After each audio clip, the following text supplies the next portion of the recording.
Hi there, I'm Lena Anani, and you're listening to She Wrote a Book, where I interview amazing women from all over the world who also happen to be published authors. I created this show to educate, entertain, and inspire you to be the voice you want to hear in the world.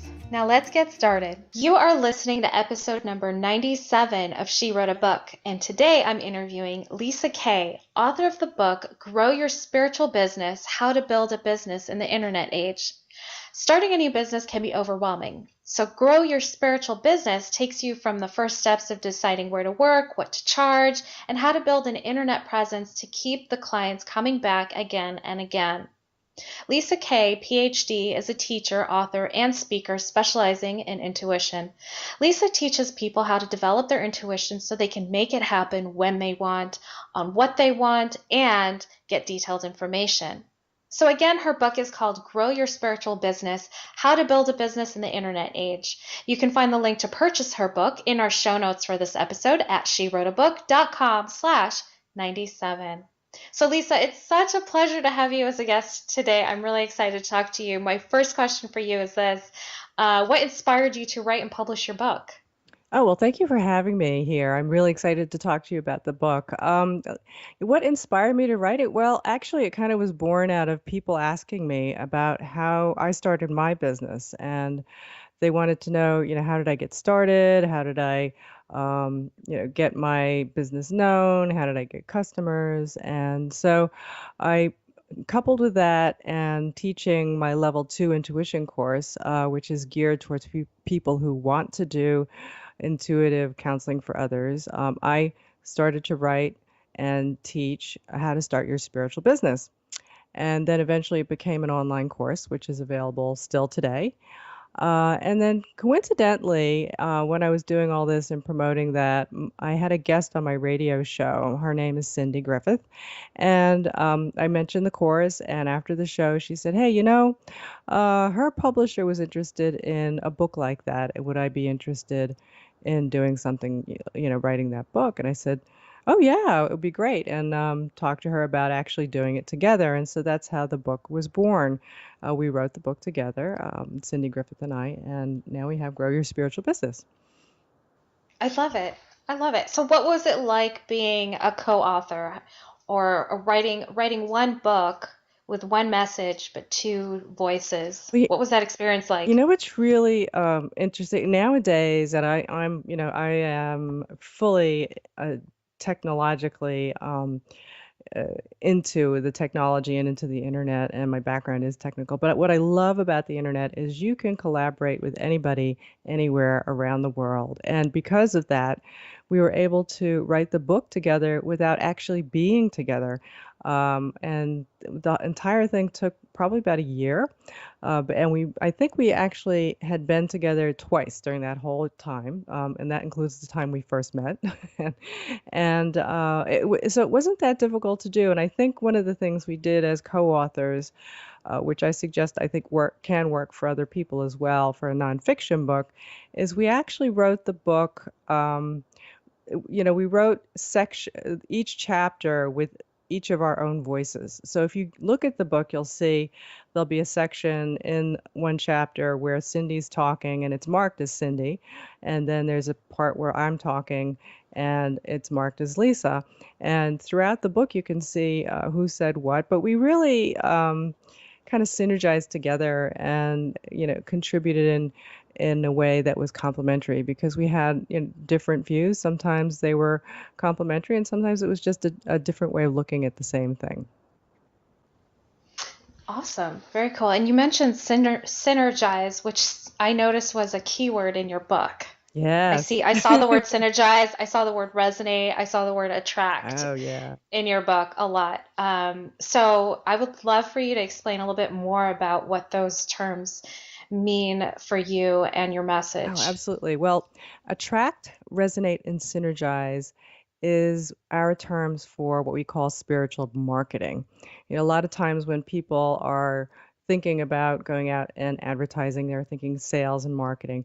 Um, and that's kind of a turnoff, particularly for people in the spiritual business realm. So I thought about it and I realized that really what we're doing, and this is what anybody's doing when they're trying to get customers, is you're building people relationships. And and it goes into three separate phases. And it's just like getting to know anybody else if you want, if you're dating or if you want to make a friend.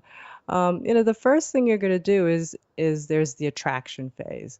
You're getting to know somebody. There's an introduction, and maybe you meet at a party or you go up to somebody and you say hello. That's the attract part. You see somebody that you're attracted to and you want to talk to them. In business, that's what marketing is all about. That's what advertising is about. You're putting something out there for someone to see. And it's like, oh, that, your customer's going to go, wow, that's somebody, or what they're doing looks interesting to me. I like the way what they're talking about in the ad, or the way they look even. Then the second part of that is resonate. And just like building your relationship, when somebody gets to know you, they kind of start to feel you out and see, well, do I resonate with this person? Is this somebody that I like? Am I interested in what they're doing? And you're doing the same thing with your business. You're getting to know somebody, they're getting to know you. And in this section, you might be doing for business, you may be giving away, say, samples of your services or your products, kind of like that test drive. And then people can see if they're resonating with you and with what you're offering. Then the last part is synergize. And what that is once you have customers, your best customers are going to be the ones that you already have. They're going to want to come back for more of the things that you offer. It's kind of like, oh, I like you, I like your stuff, I want more. And so what you want to do in that phase is you want to be able to provide them more. And so you have to have a series of services or products that kind of extend beyond that you can continue to offer to your current customers. So that's it. Attract, resonate, and synergize. Can I just say that I love that you bring this corporate language into the spiritual world? Oh, thank you. I think it's highly, highly needed because in the spiritual world and spiritual business, you're very, you're working with your right brain, and I feel like a lot of the time that a lot of healers, for example, they can't make it because they don't have that grounding. Hmm. They don't have that, and I feel like that's what you're bringing Thank you. to their world with this information is you're grounding it, you're helping them use their left brain and their right brain at the same time. So, you know what, what inspired you to this whole spiritual business concept? Like, you're and bringing that corporate, and I don't say corporate, Hmm. and corporate has a stigma. Hmm. I'll say that, but I mean, like, but at the same time, there's some systems in place in corporate America that actually Hmm. helps, that benefits teams and benefits the company. So like, what made you want to infuse corporate language into a spiritual Well, business? I think if you take a bigger picture of it, it's kind of like the way your brain works, and I think there's the part of you that's very logical and puts plans in place and executes those, and then there's another part that might be, especially in spiritual businesses, very heart-centered, very spiritual, and that's probably the other side of you that is more feeling and more emotional. And but to approach anything in life, I think just the way nature has put both those things inside you, you need to approach your spiritual business with both pieces.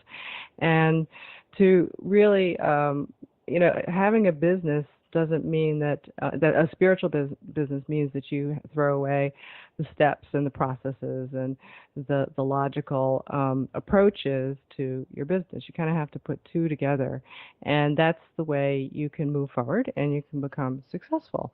So I kind of see it as maybe they're twins or maybe they're two, the yin and yang. I think I like that, and they go together because they're needed. Does that make sense? Yeah, it makes perfect sense. I love that. What do you think most people tend to leave out when they start their spiritual business? That's a great question. What I think the most important thing, well, well, the first thing that people leave out is collecting email addresses. You want to be able to uh, find people who are self-selected, who are interested in what you do, and stay in contact with them. So, it's just like going back to the relationship thing. You get somebody's phone number if you find out you really like each other and you resonate. Well, here, if you collect somebody's email address and say, hey, I've got a lot more that you're interested in about what I do, I've got more there. I can kind of send you a note and let you know when I'm coming back, or if I have something else that you may be interested in. So that's number one, collecting email addresses. Don't forget to do that. The second thing is you have to remember to solve customers' problems or a problem. One of the things that we in our spiritual, and I'm guilty of this, in spiritual businesses, we are interested in a lot of things in this genre, and then we want to bring that and give that to people. And we get kind of too hung up on, oh, well, I want to be able to do energy healing, and I want to be able to do some intuitive counseling, and I want to offer them all these, maybe herbs and supplements as well. And then people kind of get confused because it's like, well, okay, what I really do is I have this problem, this relationship problem with my boyfriend, and I want to solve how to go forward with that, how to break out of the fact that he seems to be bored in our relationship. What do we do? So if you pick one thing, say you do intuitive counseling as one thing, and you're passionate about that, do that, and then offer. Then you can offer to solve that problem. Well, I do a relationship intuitive counseling.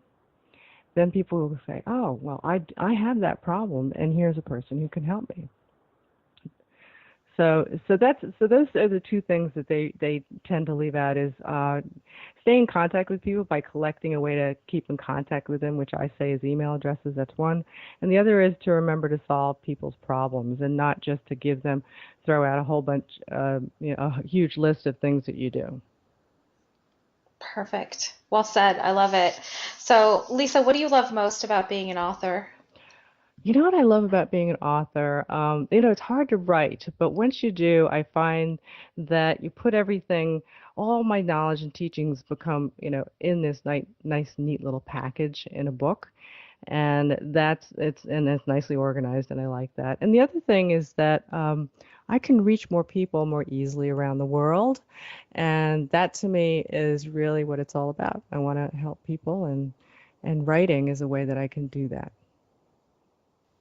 Perfect. I love it. Definitely sense that. So, Lisa, thank you so much for being our special guest today. We will have a link to your book in the show notes for this episode, and our listeners can find that at SheWroteABook.com/97 to learn more about our author and her spiritual business book. So, Lisa, thanks again. It's been a pleasure. Oh, thank you. Thanks for having me. Thank you for listening to She Wrote a Book. If you enjoyed this episode, then subscribe now so you can automatically get access to all new episodes, and feel free to share your inspired thoughts with us in the comments too. I'd love to hear from you. Until then, may you always feel good and make magic.